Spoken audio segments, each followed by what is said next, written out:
नमस्कार दोस्तों आज का टॉपिक बहुत इम्पोर्टेंट है क्योंकि आज मैं विल पावर पे बात करने वाला हूँ। हाँ दोस्तों, आज वो ग्रह बताने वाला हूँ जिससे विल पावर स्ट्रांग होती है। दोस्तों, हर व्यक्ति will power, confidence level high रखना चाहता है।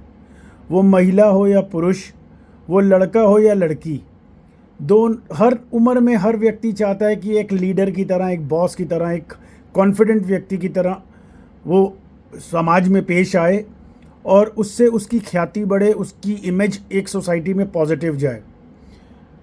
यहाँ पर सबसे इम्पॉर्टेंट है, आज मैं वो ग्रह बताने वाला हूँ। अपनी कुंडली में आप देखिएगा कि कॉन्फिडेंस लेवल अगर आपका लो है तो जो मैं बताने वाला हूँ वो चेक कर लीजिए, वाकई ही वो प्लैनेट दुर्बल होगा, वो एफ्लिक्टेड होगा, कमज़ोर स्थिति में होगा। इस वजह से आपका कॉन्फिडेंस लेवल हाई नहीं है और उसको इम्प्रूव किया जा सकता है बहुत हद तक, मतलब 40% तक इम्प्रूव किया जा सकता है। उसके मंत्र होते हैं, उसके रत्न होते हैं और प्रॉपर प्रोसीजर होता है उसको रत्नों का और मंत्र का करने का। उसको शुभ होरा कहते हैं। उस पर मैं आखिरी में बात करूँगा। पहले इम्पॉर्टेंट ये है कि जिसकी विल पावर स्ट्रांग है वो कुंडली देखेगा तो वो कैसे चेक करेगा कि हाँ मेरी विल पावर तो बहुत स्ट्रांग है, पर प्लैनेट वो बता रहे हैं कि नहीं कि विल पावर स्ट्रांग है। तो वो भी बताऊंगा कि जिसकी विल पावर बहुत स्ट्रांग है, कॉन्फिडेंस लेवल बहुत हाई है, सेल्फ डिसीजन मेकिंग क्वालिटी उसके अंदर है, एक लीडर की तरह, एक बॉस की तरह, एक समूह का लीडर है, अपने दोस्तों में, अपनी सहेलियों में एक बॉस की तरह है। वो व्यक्ति की कुंडली में कौन से प्लैनेट होते हैं जो कि पावरफुल होते हैं। और आपका अगर कमज़ोर है will power, confidence level low है, कन्फ्यूजन्स रहते हैं, तो उसके क्या उपाय हैं और साथ में कौन सा प्लैनेट देखना है, आइए उस पर बात करता हूँ। आप ये कुंडली में देख रहे हैं, यहाँ मैंने लिखा है सोल और आत्मा। देखिए, ये जो आपके शरीर के अंदर आत्मा है वो कुंडली में यहाँ से देखी जाती है। ये 12 खाने अलग अलग होते हैं। इसमें 3 को मैंने रेड और रेड किया है, इसके बारे में भी बताऊंगा।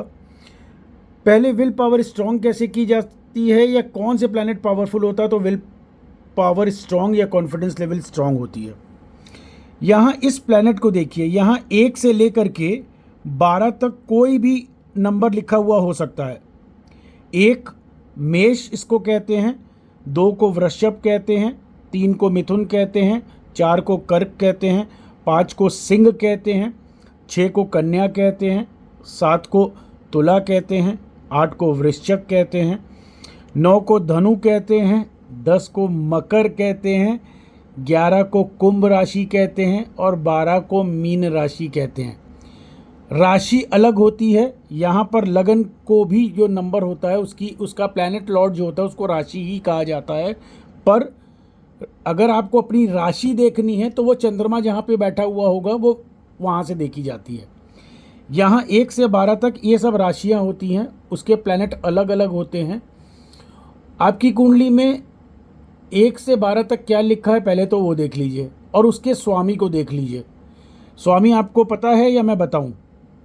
एग्जाम्पल दे देता हूँ 1-2 का, ठीक है। और बाकी अगर आपको नहीं पता तो कमेंट्स में लिख करके भेजिएगा, मैं सबका डिटेल में लिख करके भेज दूंगा कि किसका कौन सा स्वामी है, ठीक है।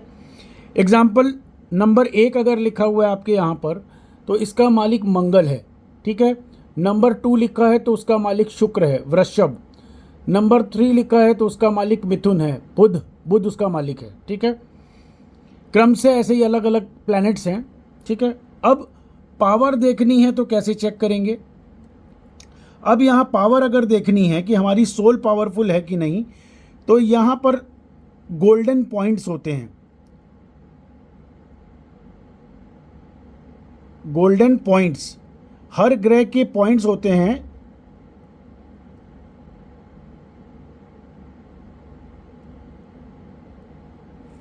ठीक है, हर ग्रह के पॉइंट्स होते हैं, वो गोल्डन पॉइंट्स कैलकुलेट किए जाते हैं। आप मुझसे जुड़ेंगे व्हाट्सएप पर तो मैं आपको आपकी कुंडली के गोल्डन पॉइंट्स लगन के बता दूंगा। वो कुंडली बनानी पड़ती है तो पता चल जाता है, वो चेक करने पड़ते हैं। तो अगर ये गोल्डन पॉइंट्स में लगन को ज़्यादा पावर हो, यहाँ को ज़्यादा पावर हो, तो आपकी सोल बड़ी पावरफुल होगी। इसमें पैरामीटर होता है, अगर 20 से लेकर के 25 तक के पॉइंट हो, ठीक है, ठीक है, 20 से 25 तक में पॉइंट हो तो सोल बहुत कॉन्फिडेंट नहीं होती, ठीक है। और अगर इससे ज़्यादा हो, मतलब अगर यहाँ पर 30 पॉइंट से लेकर के 35 पॉइंट तक में हो, ठीक है,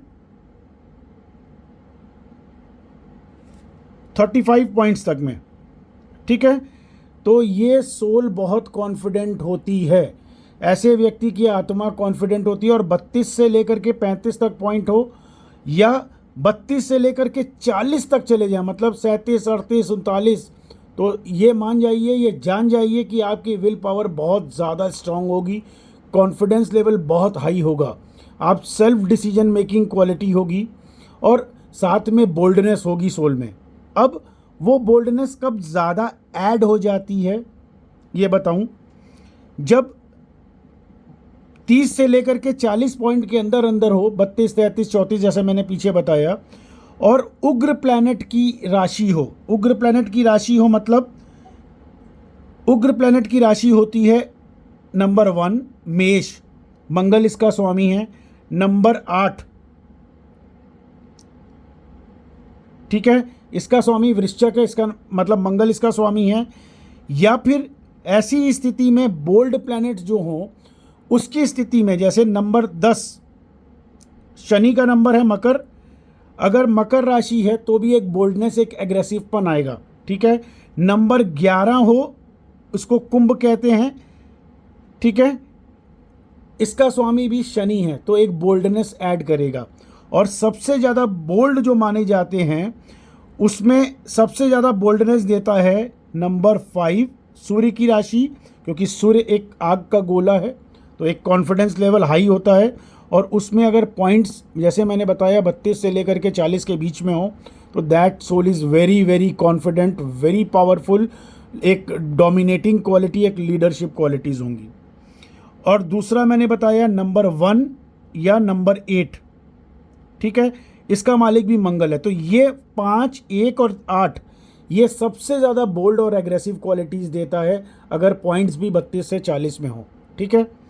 अब इसमें थोड़ी सी चीज़ें मिनिमाइज हो जाती हैं जब अलग नंबर होते हैं, मतलब 2, 3, 6 या 4 को कि नंबर 4 अगर यहाँ पर होगा तो कर्क लगन बनेगा। कर्क लगन के अंदर इमोशनल क्वालिटीज़ ऐड करेगा पर कॉन्फिडेंस लेवल हाई देगा, बट उतने डोमिनेटिंग क्वालिटीज़ केवल मंगल, चंद्र मंगल साथ में बैठे हो तब डोमिनेटिंग क्वालिटीज़ देता है, ठीक है। या मंगल दृष्टि डाल रहा हो तो, या चंद्रमा मंगल की राशि में बैठा हुआ हो, उस पर डिटेल में आज बात नहीं करते, आज केवल सोल को पावर देने की बात कर रहा हूँ। अब इसमें जो लोग की सोल बहुत वीक होती है, मतलब अगर आप कॉन्फिडेंस, आपके अंदर बहुत लो कॉन्फिडेंस है, आप बहुत से लोगों को देखेंगे जिनका कॉन्फिडेंस लेवल बहुत लो होता है, बहुत वीक होते हैं, ठीक है, हमेशा हमेशा कंफ्यूज रहते हैं, तो ये 20 पॉइंट से लेकर के 25 पॉइंट के अंदर अंदर होगा, ठीक है। आज पेन पता नहीं क्यों नहीं साथ दे रहा, हाँ ये देखिए 20 से 25 पॉइंट जो है ये होंगे, खास तौर 25 के नीचे पॉइंट होंगे तो सोल बहुत वीक होती है। अब दूसरी नेगेटिविटी तब होती है जब ये डिस्प्यूट्स का लॉर्ड यहाँ पर बैठा हुआ हो, या फिर 12th हाउस ऑफ लॉसेस का प्लैनेट यहाँ पर बैठा हुआ हो, या फिर 8th हाउस का अनएक्सपेक्टेड चीज़ों का कारक बैठा हुआ हो, तो सोल और वीक हो जाती है। देखिए सबसे ज़्यादा नुकसान जो होता है वो इस हाउस से होता है, इसका प्लैनेट अगर यहाँ पर बैठा हुआ हो और सोल वीक हो, ठीक। और दूसरा इससे 12th हाउस इज़ द कारक ऑफ लॉसेस, इसका प्लैनेट यहाँ पर बैठा हुआ हो, या आपके सोल का प्लैनेट मतलब जैसे एग्जांपल मैंने नंबर 1 का दिया मेष का, मंगल का, अगर वो इस नक्षत्र में है, मतलब अगर यहाँ नंबर 1 लिखा होगा तो यहाँ नंबर 12 लिखा हुआ होगा, तो ये बृहस्पति का राशि हुई। तो अगर आपका मंगल बृहस्पति की राशि में है, 12वें की राशि में, तो ये सोल कमज़ोर मानी जाएगी। और 20 से 25 पॉइंट हैं तो वाकई ही कंफ्यूज्ड ब्रेन रहेगा या रहेगी, ठीक है। तो ये सारी चीज़ें चेक की जाती हैं। यहाँ 8th हाउस की मैंने बात की, इस हाउस का प्लैनेट अगर यहाँ बैठा हुआ तो ये उतना ख़राब नहीं होता, ठीक है। जितना ये और ये ख़राब करते हैं उतना ख़राब ये नहीं करता। ये स्पॉन्टेनियस हाउस है। स्पॉन्टेनियस हाउस में मतलब आपके अंदर स्पॉन्टेनियस अचानक से आइडियाज़ आते होंगे।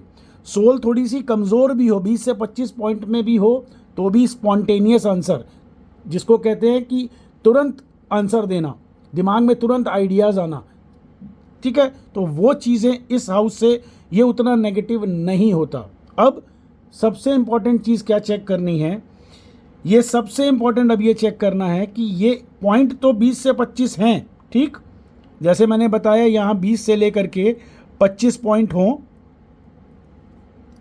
भाई चल जाए यार, हाँ देखिए, ठीक, 20 से 25 पॉइंट हो, पर यहाँ का जो मालिक है, प्लैनेट जो इसका लॉर्ड है, वो कितनी अच्छी स्थिति में बैठा है। वो इनकम हाउस में बैठा हुआ है, भाग्य के घर में बैठा हुआ है, अनएक्सपेक्टेड गेंस के हाउस में बैठा हुआ है, केंद्र में बैठा हुआ है, या कर्म भाव में बैठा हुआ है। ये देखिए इसकी प्लेसमेंट क्या है, ठीक है। सोल तो वीक है, ठीक है, पर इसकी प्लेसमेंट अगर शुभ घरों में है तो थोड़ी सी चीज़ें बैलेंस हो जाएंगी। पर सोल कॉन्फिडेंट नहीं होगी अगर 20 से 25 पॉइंट हैं तो बस 100 होगी। और अगर 22 से नीचे है, 22 से नीचे, और कभी कभी मैंने देखा है कि 17 पॉइंट तक सोल होती है, ठीक है, इसके भी नीचे, तो अगर 22 से नीचे चली गई, 16, 17, 18, तो वो व्यक्ति लाइफ टाइम हाई कॉन्फिडेंस में नहीं रहेगा। सच ये है, हमेशा दबा हुआ रहेगा, अंदर से लो सेल्फ एस्टीम, अंदर से नेगेटिविटी दिमाग में रहेगी, अंदर से डरा महसूस करेगा, वो नेगेटिविटी रहेगी, मतलब वो कॉन्फिडेंट और एग्रेसिव सोल नहीं रहेगी। अब उन चीज़ों को पावर कैसे दी जाती है, जैसा मैंने शुरुआत में बताया, इसके रत्न होते हैं, लगन लॉर्ड की स्थिति, D9 में स्थिति, गोल्डन पॉइंट्स कितने हैं उसमें स्थिति, फिर ऐसे ही कनेक्टिंग पुष्कर नवमांश चार्ट बनती है, उसमें उसकी स्थिति, फिर इक्वलाइज़र चार्ट बनती है। मतलब इक्वलाइज़र चार्ट का मतलब कौन से प्लैनेट अग्नि तत्व में है, कौन से प्लैनेट जल तत्व में है, कौन से प्लैनेट भू तत्व में है, कौन से वायु तत्व में है, उसकी पूरी प्लेसमेंट की एक चार्ट बनती है। उससे कैलकुलेट होता है कि कितने डिग्री पे ये प्लैनेट है, इसकी दशा कब आएगी, और कौन से रत्न कितने रत्ती का किस उंगली में या लॉकेट में धारण करना चाहिए, और किस होरा में, किस समय, होरा इस शुभ समय, वो पूरा कैलकुलेट होता है, और किस मेटल में धारण करना है। एकदम उस चीज़ को अगर प्रॉपर तरीके से, जैसे मैं एनालाइज करता हूँ, क्योंकि तमाम बड़े बड़े विधायक, बड़े बड़े टीवी चैनल्स के पत्रकार और बड़े बड़े वकील सब क्लाइंट्स हैं मेरे, तो यहाँ पर क्वालिटी जो है ये सबसे इम्पॉर्टेंट मेरी चीज़ होती है कि एक एक चीज़ बड़ी परफेक्शन के साथ किया जाता है। तो वो एक एक चीज़ चेक करके तब मैं आपको गाइड करूँगा, आपको बताऊँगा कि ये डिग्री में है, और वो सब एक्सप्लेन करता हूँ क्लाइंट को कि ये डिग्री का प्लैनेट है, इस नक्षत्र में बैठा है, ये इसके उपाय हैं, और इस रत्न को इस धातु में पहनेंगे, इस तारीख को पहनेंगे तो ये रिज़ल्ट मिलेंगे, ठीक है। तो ये सारा प्रोसेस है।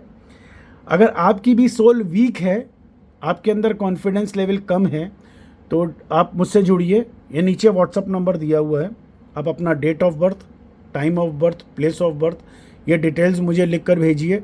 फ़ीस लेता हूँ, फ्री प्रेडिक्शन नहीं करता, पर ये यकीन दिलाता हूँ कि जो चीज़ें चेक करूँगा, जो चीज़ें बताऊँगा, आपके कॉन्फिडेंस लेवल को 40% तक इम्प्रूव कर दूँगा, ये कन्फर्म है। ठीक है दोस्तों, आज के लिए इतना ही, फिर मिलते हैं एक नए वीडियो में एक नई जानकारी के साथ में। तब तक के लिए नमस्कार, जय श्री राम।